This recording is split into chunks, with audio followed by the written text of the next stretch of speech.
నమస్తే ఆంధ్రప్రదేశ్. ఆంధ్రప్రదేశ్ రథసారథి, నవ్యాంధ్ర సృష్టికర్త, అమరావతి ప్రదాత అయిన శ్రీ నారా చంద్రబాబు నాయుడు గారు విజయవాడ వరద బాధితులకు ఆదుకోవడంలో ఆపన్నహస్తం అందించి విజయవాడ వరద బాధితులకు సహాయార్థం పులిహార పొట్లాల నిమిత్తం 380 కోట్ల రూపాయలను పులిహోర పొట్లాలు సరఫరా చేయడానికి అందించడం జరిగింది. అలాగే ఆంధ్రప్రదేశ్లోని వరద బాధితులకు 23 కోట్ల రూపాయలు వాటర్ బాటిల్ నిమిత్తం ఖర్చు చేయడం జరిగింది. అలాగే మూడవదిగా చూసుకుంటే 21 కోట్లు క్యాండిల్స్ అండ్ మ్యాక్స్ బాక్సుల కోసము చంద్రబాబు నాయుడు ఖర్చు చేయడం జరిగింది.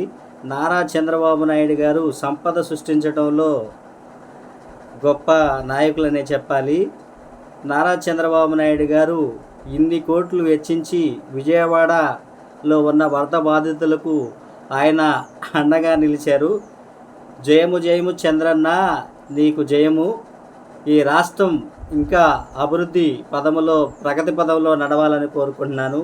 పాపం విజయవాడ కలెక్టరేట్ ఆఫీసులో విజయవాడ వరద బాధితులకు సహాయం అందక వాళ్ళ మీద లాఠీ చార్జీ చేశారని పాపం చాలా బాధపడుతున్నారు.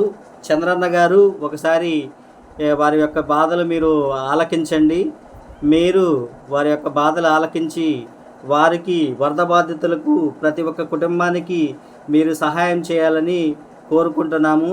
వారి ప్రతి ఒక్క వరద బాధితులకు మీ ప్రభుత్వం ద్వారా సహాయం అందించాలని కోరుకుంటున్నాము. జయము జయము చంద్రన్న, జయము నీకు చంద్రన్న.